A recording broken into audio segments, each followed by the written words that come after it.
Welcome to the ShadowBear Story Sessions, the podcast about brutally insane, dark, messed up old folktales. Get into them, make some jokes, have some laughs, do an adaptation at the end. And right now we're going through Grimm's fairy tales. Pardon my voice, I'm a little under the weather. But going through the original versions of Grimm's fairy tales before they got all prettied up and smoothed over and made family friendly. They were dark. They were real messed up, and we're getting into it, enjoying all of that glory. So today's story titled The Death of the Little Hen. The Death of Little Hen.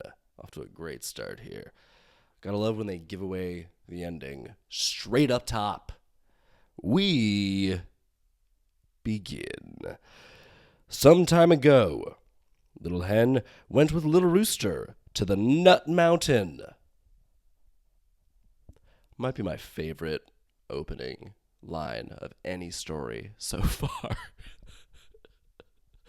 Also, can we have Nut Mountain be a setting or a location in every story forever now? Let's go, Nut Mountain. They enjoyed themselves and ate nuts together.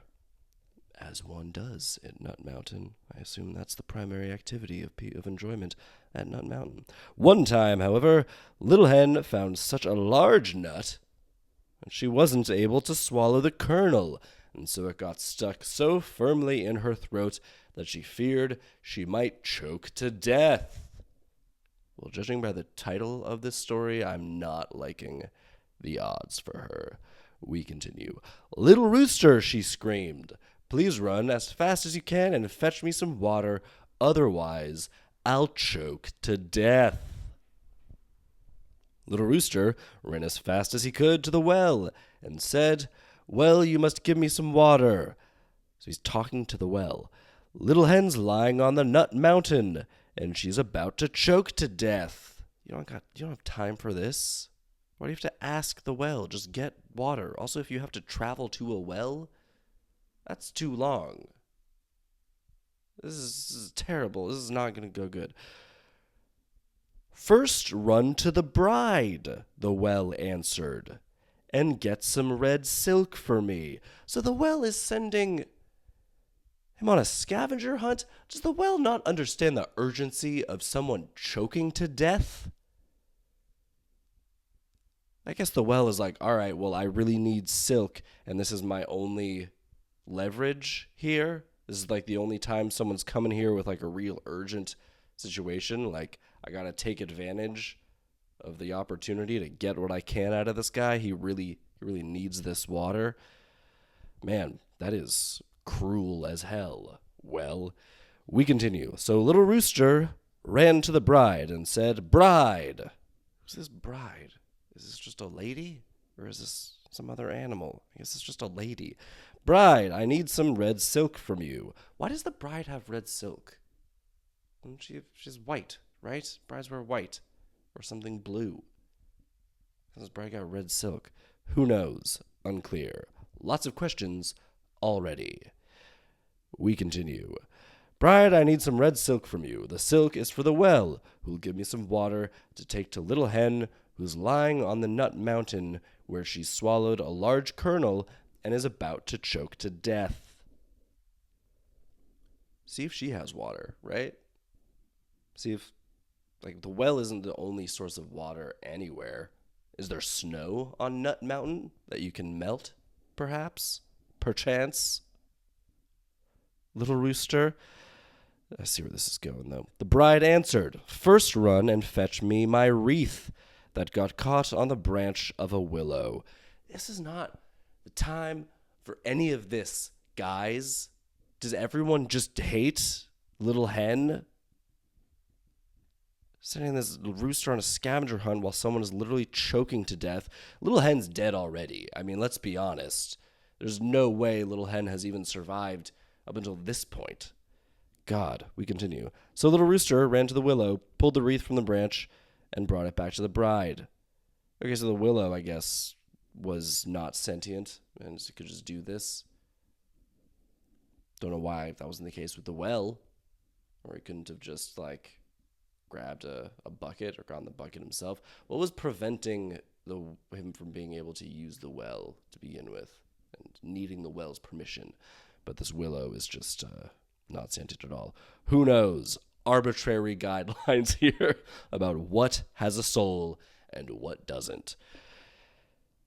So he gave the wreath to the bride. In return, the bride gave him some red silk, and the little rooster brought it to the well, who gave him water in exchange. Then the little rooster brought the water to little hen, but by the time he had reached her, she had choked to death and lay there motionless and dead. Yep. Could have seen that coming pretty much immediately. If you got to run to a well and the well's not like right there, the hen is dead. Little hen's dead. There's no chance. The fact that this was like a 3-step scavenger hunt, no shot. Little rooster became so sad that he uttered a loud cry, and all the animals came and mourned for her. Why didn't he just like let out a cry initially when she was choking? If he could assemble all of the animals this way, if all of the animals cared about little hen this much, just like start screaming, help, help, help, in the same place. He seems like he's letting out this cry on Nut Mountain.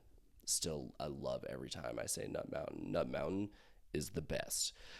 So he could have just let out a cry, help, help me. Little hen is dying, is choking. Someone's got water, right? It's not just the well. Someone's got water. Someone could help, or someone has the like physical dexterity to do a Heimlich, or Rooster's just got like wings. He can't do anything to help a choking bird, but someone might. So all the animals that came here, yeah, all the animals came and mourned. So all the animals could have done something previous. We continue. 6 mice built a little wagon that was to carry little hen to her grave. So they're crafty, too, these animals. Yeah, they definitely could have done something. When the wagon was finished, the mice harnessed themselves to it, and the little rooster was to drive the wagon. Along the way, they encountered the fox, who asked, "Where are you going, little rooster?" Ooh, I don't like that there's a fox getting involved now. "I'm off to bury my little hen. May I ride with you?" asked the fox. All right, rooster, like, be careful here. I know how foxes feel about roosters and hens. "Yes, but since you're so heavy, take a seat in the back. If you sat up front, my horses would fall, and the wagon would crack." By horses, he means mice, I suppose. Just have him walk. Foxes are huge, right? Why is he riding? Why is he even riding at all? No one else is riding. It's just the corpse of the hen that's like being carried here. Everyone else is just walking. Fox is the biggest, most strong, capable animal that we've encountered thus far. Don't give him a ride, especially when he's a predator. We continue. So the fox sat down in the back. Then the wolf, the bear, both huge red flags to invite into this mix. Yeah, I don't think Rooster... We've established that Rooster isn't the smartest, just based on how he handled his friend choking. But this is escalating, basically. This is becoming a sort of food chain situation here. Then the wolf, the bear, the stag, the lion, and all the animals in the forest took a seat in the back. You can't give a ride to all these animals. A bear? Not that strong, Rooster. What are you talking about? It's the most jacked rooster ever. All right, if the rooster is strong enough to, like, drag along all of these animals, a stag, a wolf, a bear, a lion, and all the animals in the forest. So this is the strongest rooster that's ever existed.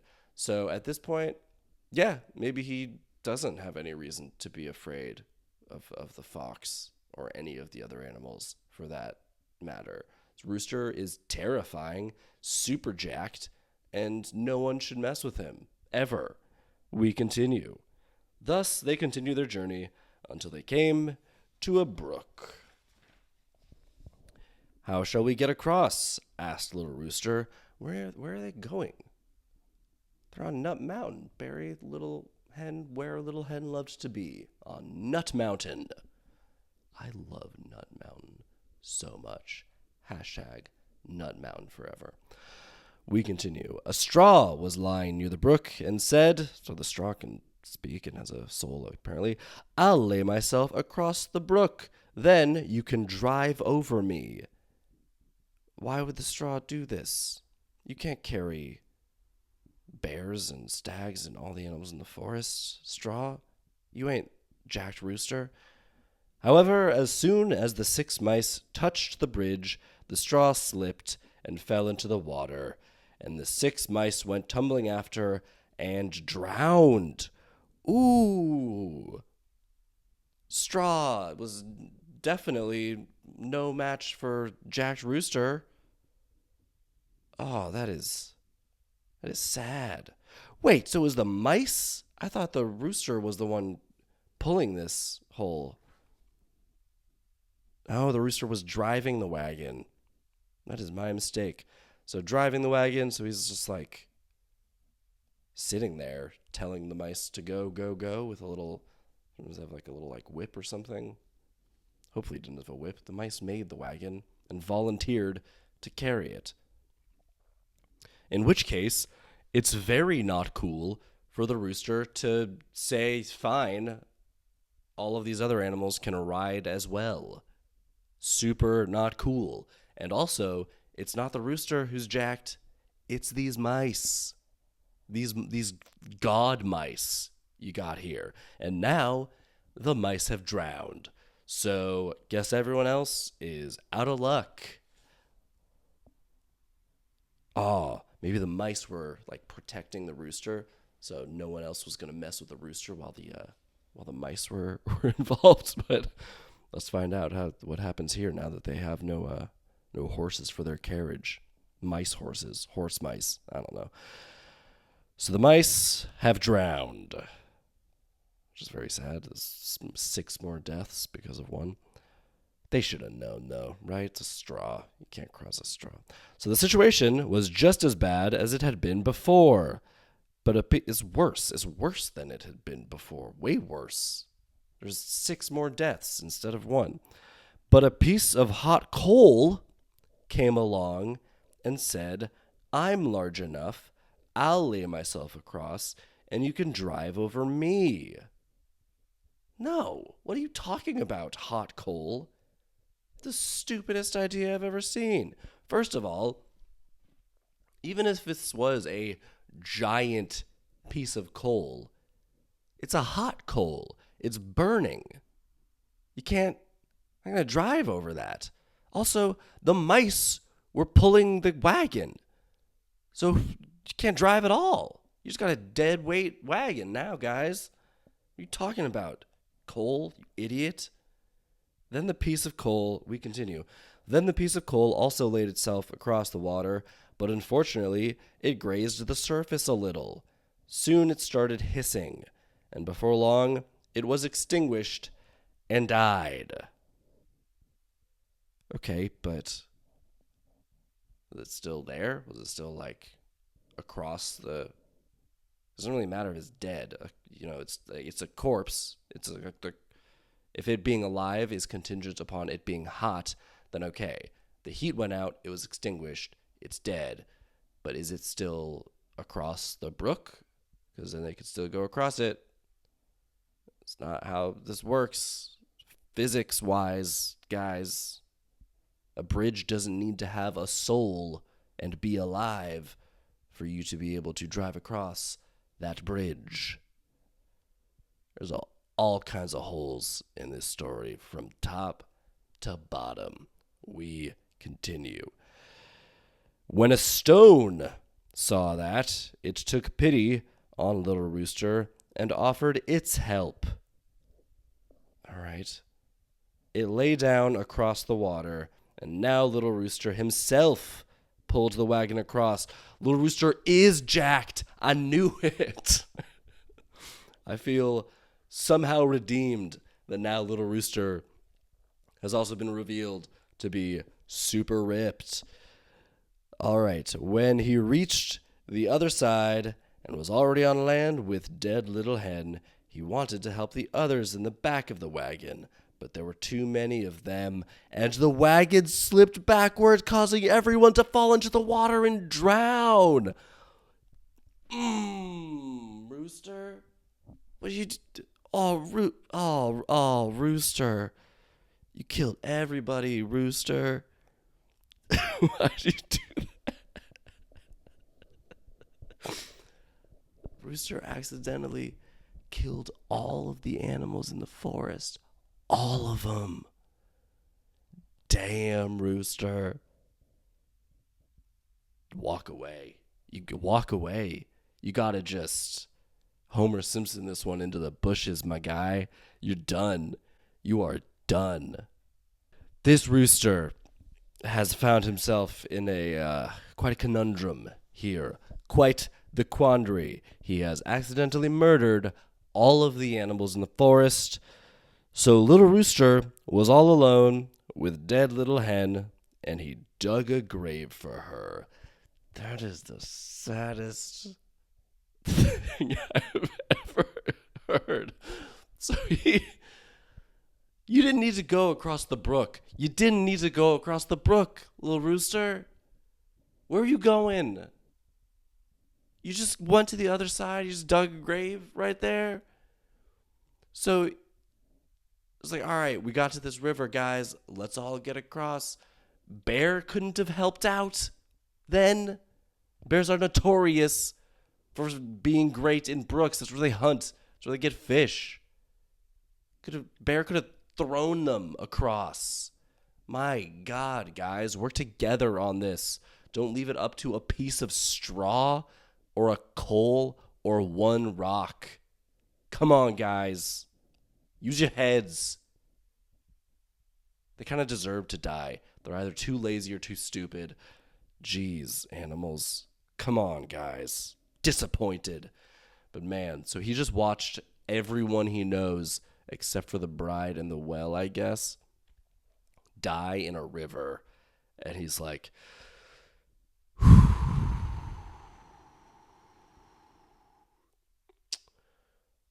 all right. Just gonna slowly take out this shovel and dig a grave as I watch all of their bodies float down the river. This is bleak. So he digs a grave for his little friend, Little Hen. We continue. Then he laid her in it and made a mound on top. Afterward, he sat down on the ground and grieved until he too died. What? Do something. Do something with your life. Man, and I guess watching all of his animal friends and feeling accidentally responsible must have taken a severe toll on the psyche of our protagonist, the Little Rooster here. And then, oh my God. You want to hear the saddest final sentence, final line of any story there ever was? And then everyone was dead. The end. The last line of the story is, and then everyone was dead. You cannot exaggerate how dark and brutal these old folk tales are. Guys, this is bleak as hell. The name of this story is The Death of Little Hen. That is, I said, give away this ending of the story. It did not. The actual name of this story, what actually happens in this story, is the death of damn everybody.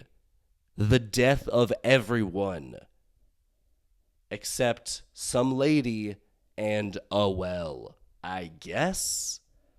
So this says everyone was dead. So maybe they were part of the crew that died in the brook. Man. What's the lesson here? Because, I mean, they could say, like, the lesson was, don't put other people, just cut your losses kind of thing. Sunk cost fallacy. Just because one person is dead or something bad has happened, don't exacerbate that situation or don't let that drag you down further. But that's not really what happened here. They just tried to cross a brook unnecessarily. They could have just, like, stopped anywhere and dug a grave. There's no reason why it had to be on the other side of the brook. It's not like that was the burial ground. That's not made clear. And if it was, there should be some type of infrastructure in place. So this seems like a very arbitrary place to try to take Little Hen to bury her. Don't know what was wrong with Nut Mountain. Nut Mountain sounds pretty great, other than the fact that, people be choking on nuts up there. I could make a bad joke. I'm not going to. It's too easy. It's a cheap joke. But we're all thinking it, especially now that I'm dwelling so much on drawing attention to the fact that I'm not saying it. Because this is a classy operation, guys. Man, this is bleak as hell. And then everyone was dead. Ain't it the truth? All right. On that note, I'm going to take a break and write up an adaptation for this one. Got my work cut out for me. I'll tell you what. Let's see what I do with it. Catch you on the other side. All right. Let's adapt this thing. So, it's going to be a movie. We've got a couple on a hike deep, deep in the mountains. We're not sure where these mountains are exactly, nor does it really matter. They can be anywhere. It's kind of better if they're vague and just nondescript, and it's just deep, deep lost in the middle of nowhere. Who knows where? And the couple is played by... Honestly, it doesn't really matter who it's played by. You could cast it a number of different ways, and the casting would kind of give a different sort of feel to it, just depending on who you cast. But for the sake of this, let's say we're going to cast it with a couple being Ella Purnell from the new Fallout show, and Maya Erskine from Mr. and Mrs. Smith. She's great. And so they're hiking, and Ella slips, and she falls, and she breaks her leg, and she can't walk. And so Maya, she has to leave her with plenty of food and water, of course, and she goes to find help. And she sees this thin trail of smoke from the distance, and so she thinks, someone must be over there, and she's going to go find out who it is. And she goes, and she finds a quite large and nice-looking cabin on the top of a waterfall. It's built like on this river, and there's a waterfall cascading over the waterfall, and there's a river cascading over into a waterfall, like right next to the cabin. And she looks up and sees it, and it's like, wow, I don't know who lives up there, but I gotta go find help. And so she knocks on the door. Obviously the waterfall, the river, all that, it's the well it's inspired by. And so she knocks on the door. She's very anxious, of course, because she's aware that she's in the middle of nowhere in these mountains, and so whoever lives there has made the choice to live in the middle of nowhere, away from people, and they're not expecting and probably don't want visitors. And so she's very apprehensive and nervous. And she opens the door, or the door opens before her. And Walton Goggins, the actor, we're just going to call him Walton, the character, he opens the door with a pistol in his hand. And he's quite openly hostile and not sympathetic at all to Maya's situation. And he's like, well, you came out here, you knew the risks.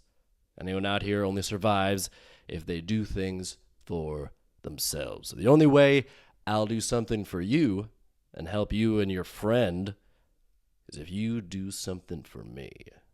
I've got my own friend down the mountain. I'll call her the Bride. And we used to be close, but we had a falling out.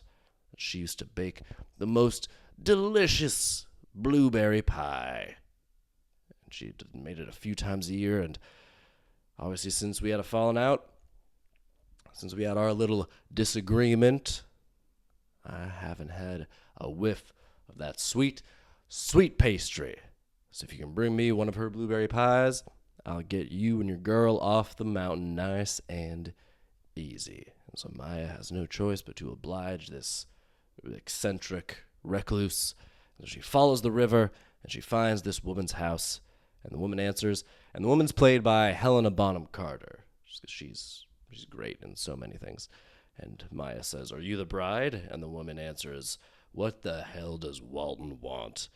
And Maya's like, "How did you know?" Helena says, "Because I was his bride. Up until I realized he wasn't crazy in a roguish romantic sense. He was crazy in just a flat-out crazy sense. And I up and ran. He calls me the bride because I was never his wife." And so Maya says that he just wants a blueberry pie and that he'll help her and her injured partner get off the mountain if he delivers one to her. And Helena says, hell, screw him. We'll just get you and your girl off the mountain ourselves. And so they go to where Ella was injured and waiting for him, and all they find is a note nailed to the tree where Ella was waiting. And the note says, "Did you think I was stupid? Bring me the damn pie." Like, Walton came and got her himself. How did he find her? And this pisses them off, of course. But they go to Walton's house and they knock on the door together. And Walton answers, and he grins at Maya knowingly. But then he's surprised and he's a little taken aback to see Helena Bonham Carter still there, still them together. So clearly he still has feelings for her. He's a little flustered. And Maya's like, "What, you're holding Ella hostage now?" And he says, "You've asked me to take her down the mountain. I can't do that if I don't have her, if she's not here. So now she's here, and when you give me the blueberry pie, I'll take her down the mountain." So basically, yeah, he is holding her hostage. He's just sort of framing it generously towards himself. And Helena's like, "Bloody hell.